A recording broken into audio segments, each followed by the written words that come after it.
On va regarder le grand remplacement. Le grand remplacement, c'est une idée qu'en fait une représentation raciale et raciste du monde qui ne repose pas sur des faits scientifiques objectifs, mais qu'on va retrouver partout, repris par des hommes politiques, repris dans... Dit l'intro, ça dit les termes. Hein. Dès l'intro, ça dit les termes. Bonjour, tu peux me retrouver le soir à partir de 20h le mercredi et le vendredi. Il m'arrive aussi de lancer des lives au pif. Donc n'hésite pas à suivre la chaîne Twitch ou à me suivre sur X pour te tenir informé. Bonne vidéo. Ça fait peur, ça veut dire que vous disparaissez. Ça peut éveiller des désirs de passer à la violence chez des individus qui, naturellement, y sont prédisposés. Pour moi, il y a vraiment l'efficacité de la petite phrase, quoi. La petite phrase que tout le monde reprend, le Karcher de Sarkozy, il y a le grand remplacement La voix, j'ai cru que c'était celle de Marion Maréchal Le Pen. Mais non, pas du tout, ce n'est pas du tout elle. de Renaud Elle a quand même les yeux bleus, alors t'es suspecte, Maros. Tu restes suspecte. Camus, et ça a frappé les imaginaires. Mais tout ce qui va dans le sens de la prise de conscience de la réalité et du grand remplacement me fait plaisir. Seulement, je suis effrayé par la lenteur du processus. Quelle horreur ce bonhomme. Je me demande s'ils vont parler de l'aspect antisémite de la théorie. Parce que Renaud Camus est le grand antisémite. Hein. La peur d'une invasion d'immigrés sur notre sol est-elle une obsession nationale? Paradoxalement, ce fantasme, qui ne repose sur aucune donnée statistique, émerge à l'époque où la France incarne l'envahisseur. L'idée du grand remplacement, c'est pas une idée neuve. En gros, on pourrait presque la faire remonter au 19e siècle. Au moment où l'Occident a la maîtrise du monde. Pour faire simple, 80% des terres émergées et connues sont occupées par des grands empires. Et à ce moment-là, il y a cette idée qu'il y a des races différentes sur Terre et qu'il y aurait une hiérarchie entre ces races et que justement le mélange des races serait quelque chose de dangereux. Il y a déjà cette peur au 19e qui s'est inscrite du danger du métissage. Du danger, en fin de compte, de perdre son âme et son identité. À cette époque, les exotiques, comme on appelle les natifs des colonies, sont invisibles en métropole.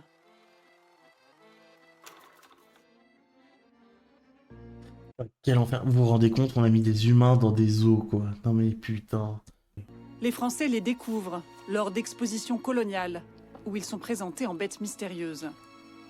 L'indigène est plus un fantasme qu'une réalité.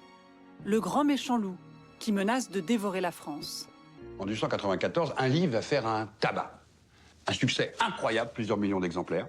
Certainement un des grands best-sellers de la fin du 19e. C'est L'Invasion noire du capitaine Danritz. L'Invasion noire, signée d'un officier français. Une formule bien proche de celle du grand remplacement. Ouais. L'histoire d'une armée d'Africains, manœuvrée par des musulmans, qui envahit l'Europe. Déjà les musulmans. Non mais c'est pas possible. C'est pas possible. Depuis le début. Depuis le début. Je pense que la meilleure manière de caractériser le livre et d'arriver à comprendre les affiches qu'il y avait dans tout Paris. On voit en fin de compte un homme arabe très barbu, le doigt fixé vers la Mecque qui brille tel un soleil, à ses pieds une centaine de combattants noirs qui viennent de décapiter des officiers français et qui, à travers cette symbolique-là, visent l'islam va guider les masses noires qui vont venir envahir l'Occident et nous détruire. À la veille de la guerre 14-18, il y a toute une idée qu'il y a donc un danger à nos portes, qu'il faut se protéger et que nous n'en avons pas assez conscience. Mais c'est ouf, parce que ça se base sur quoi ça? D'où il a sorti ça le mec? Les Arabes et les Noirs allaient s'allier pour attaquer la France. D'où est-ce qu'il a sorti ça? C'est une dinguerie. La France mobilise les hommes de ses colonies. 1 million d'hommes de couleur viennent en Occident pendant la Première Guerre mondiale. On voit l'autre. Ils sont présents à l'arrière dans les hôpitaux. Ils ne vivent plus à distance mais à proximité. Ils ne sont plus dans les empires mais dans la métropole. Et d'un seul coup, ça fait un débat à l'intérieur de la société française. Ce danger qui était alors, on va dire, lointain et touchait une minorité de gens, devient un danger maintenant en Occident même, au regard de la Première Guerre mondiale. Avec une population africaine qui s'installe en métropole, naissent déjà des théories complotistes. L'idée de la dangerosité, d'un potentiel remplacement, elle s'associe toujours à qui les accompagne. On considère donc qu'il y aurait des traîtres à l'intérieur des sociétés occidentales. Ça peut être la gauche qui va chercher le vote immigré. Non mais en fait ça fait 100 piges que les mecs ils sortent les mêmes merdes. C'est une dinguerie. C'est une dinguerie. En fait c'est facile de jouer sur ces idées. Elles sont déjà très ancrées dans l'imaginaire. Ça peut être les francs-maçons qui vont chercher des alliés aux colonies. Ça peut être les femmes qui seraient fascinées par ces corps exotiques de l'autre. Ça pourrait être les juifs. qui par définition trouvent des alliés pour quelque part asseoir leur place dans la société occidentale. Dans les années de nazisme, les Juifs concentrent la haine de l'extrême droite européenne. Après la déroute allemande, d'anciens collaborateurs ou combattants de la Waffen-SS font évoluer leur doctrine. Et ils fondent le Rassemblement national. L'antisémitisme reste au cœur de leur idéologie. Mais ils y accolent des vieilles références coloniales. L'idée selon laquelle les Blancs seraient menacés d'extinction. Après la Seconde Guerre mondiale, certains groupes radicaux disent il y a un pouvoir secret juif qui essaie de détruire la race blanche. En fait, la Seconde Guerre mondiale, c'est la faute des Juifs qui manœuvraient l'Union soviétique et les États-Unis, c'était ce que disait la propagande nazie, et ils veulent finir maintenant l'Europe en y important des Africains et des Asiatiques pour finir de la détruire et instaurer leur dictature juive mondiale. Et vous vous rendez compte quand même, tout ça, ça existait avant 4chan quand même. Et c'est des théories de zinzin, même si c'est des trucs de barjots. Donc tous ces thèmes-là, on les voit qui commencent à apparaître autour de cette idée qu'il y a une colonisation de l'Europe et qu'il faut libérer l'Europe. Ce complot juif visant à remplacer la population blanche servirait ce que l'univers d'extrême droite nomme désormais le mondialisme. Une théorie complotiste de plus qui traverse l'Atlantique. La version américaine du grand remplacement se traduit en White Genocide, le génocide des Blancs. La peur que les descendants d'esclaves surpassent en nombre la population C'est majoritaire. un thème central du néonazisme américain et dans cette idée que toute la politique, l'influence d'Hollywood, les relations internationales visent le génocide des Blancs. Il s'agit de faire disparaître la race blanche. C'est le thème du grand remplacement dans le vocabulaire du néonazisme américain. Parce que les dominants aux États-Unis, c'est quand même des blancs, et dans leur tête, ils sont genre ethnomasochistes, ils se détestent en tant que blancs, et du coup, ils veulent éradiquer les blancs. Non, mais c'est beaucoup trop compliqué, il faut arrêter de chercher des explications farfelues comme ça, là. Je sais pas, buvez de la tisane un peu. En France, on va avoir des idées tout à fait proches. On va également expliquer que les mêmes fléaux, le cinéma, la promotion de la pornographie, la légalisation de l'avortement, de la pilule, visent tous à détruire les Européens blancs. Il faut bien vous rendre compte, l'extrême droite, c'est ça. C'est ça, l'extrême droite. C'est que des théories délirantes. C'est que des trucs comme ça, qui s'opposent au progressisme pour des raisons obscures et farfelues. Les idées se diffusent dans les différents courants de l'extrême droite. L'obsession antisémite s'est déplacée vers une haine des immigrés arabes, africains ou asiatiques. 80 ans après l'invasion noire, un nouveau livre réveille les vieux démons. En 1973, Jean Raspail publie son plus grand succès, Le Camp des Saints, un roman décrivant des bateaux remplis de migrants indiens qui débarquent sur nos côtes. Ah, c'était les Indiens à ce moment-là. Imaginez qu'un jour, 1 million de gens misérables embarquent venant du Gange sur des vieux bateaux, fassent le tour de l'Afrique et débarquent en France pacifiquement. 1 million. Et puis d'autres flottes derrière qui sont prêtes à partir. La question que pose ce livre, c'est qu'est-ce qu'on fait? Mais pourquoi les Indiens, ils viendraient en France? 1 million d'un coup, pourquoi ils viendraient tout d'un coup à 1 million? C'est comme de la science-fiction, très fiction. Qu'on les laisse entrer ou non? Voilà. En réalité, dans cet ouvrage, rien de pacifique. Les migrants sont des barbares qui détruisent tout sur leur passage. Ah, C'est très violent. Les Indiens qui arrivent violent, pillent, tuent, ils tuent même les ONG qui viennent les aider. Enfin, c'est vraiment les délires de droitards sur Twitter. C'est vraiment ce qu'ils tweetent les mecs. C'est vraiment, vous prenez les droitards, ils tweetent ça tous les jours. absolument effarant.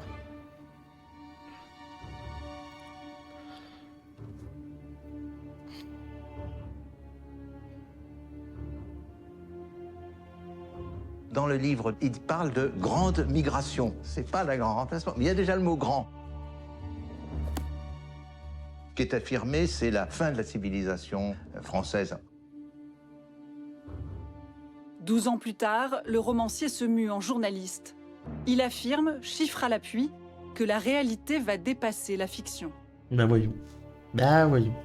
Vous voyez quand même, ça fait 50 ans que les mecs ils disent que les immigrés vont remplacer les blancs en France, et c'est toujours pas le cas. C'est toujours pas le cas. peut-être que leurs théories sont bidons, peut-être.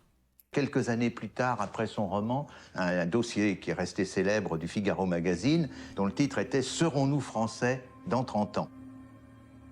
Putain. Et il y avait une très belle couverture qui montrait une Marianne voilée. Non mais c'est pas possible, ça fait 50 ans qu'ils nous cassent les couilles. J'en ai marre. C'était un travail avec des hypothèses qu'on peut maintenant qualifier de fantaisistes. Ouais, fantasy, c'est une des choses. 1985, 30 ans après, c'est 2015. J'ai les chiffres pour 2015, bien sûr, et on voit quelle est l'amplitude des erreurs commises par cette projection.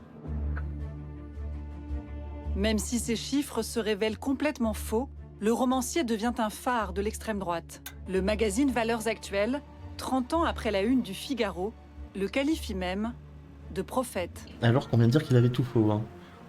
La peur d'une France menacée par des hordes d'immigrés fait son chemin. Des termes qui sont un peu éparses, des idées qui sont encore un peu vagues, finissent par se rassembler, et puis on arrive à ce grand remplacement. Comment c'est tombé sur Renaud Camus, ça je ne sais pas, mais enfin, c'est lui qui l'a formulé. D'ailleurs, on va voir Voldemort. En 2010, Renaud Camus invente la formule du grand remplacement. 2 simples mots qui synthétisent l'imaginaire colonial, le génocide blanc, l'invasion des immigrés. Renaud Camus, 75 ans, condamné pour provocation à la haine, est un homme prudent qui demande à son assistant de filmer notre rencontre.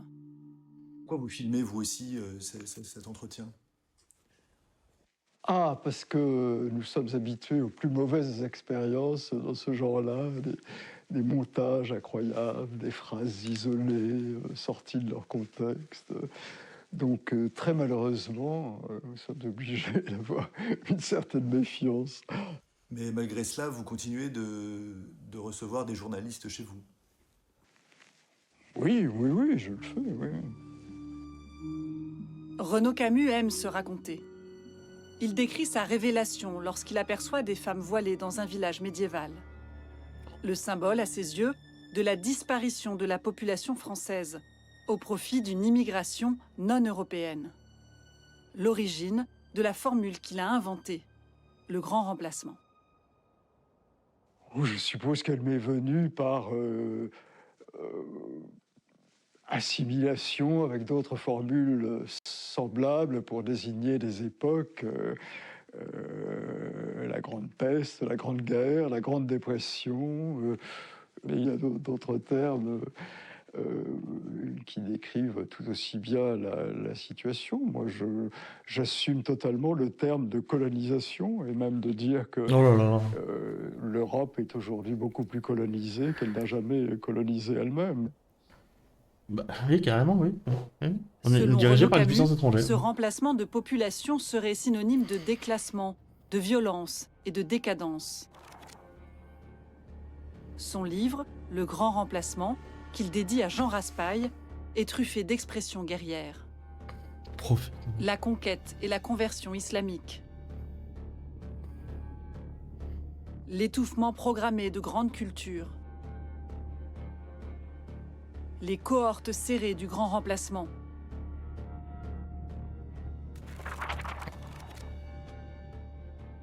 Des soldats.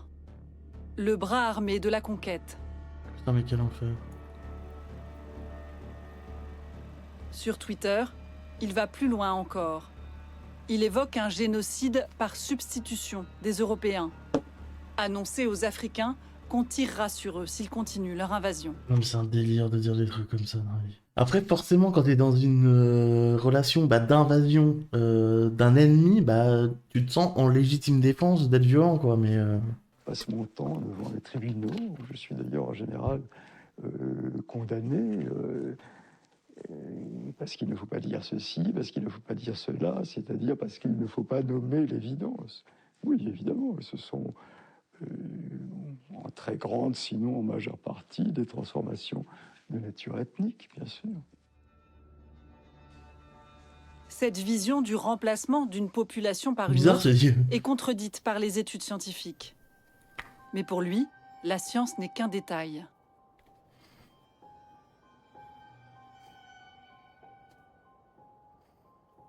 C'est comme si Jeanne d'Arc se présentait à Charles VII en lui disant mais enfin, sire, le pays est occupé par les Anglais, il faut faire quelque chose. Est-ce que Charles VII aurait eu l'idée de lui répondre mais enfin, vous avez les chiffres exacts? Ou est-ce que Jean Moulin a eu besoin de la science, de la sociologie pour savoir que la France était un pays occupé? Délire. C'est un délire, les comparaisons de zinzin, ouais. Les gens n'ont honte de rien. Hein. La recherche de la petite phrase, toujours. Quitte à comparer des immigrés à une armée d'occupation. Renaud Camus affirme dans ses livres que la simple observation suffit pour constater le remplacement de la population française. Un postulat absurde pour un démographe comme Hervé Lebras, qui s'appuie depuis des décennies sur les recensements chiffrés des Français. On est d'accord que là, il fait semblant d'écrire, là. Là, il écrit pas vraiment, il fait des gribouillis, il fait rien, là. C'est une scène pour le doc. Semblant, là. Renaud Camus répète ce leitmotiv des ignorants, comme quoi la statistique, c'est du mensonge.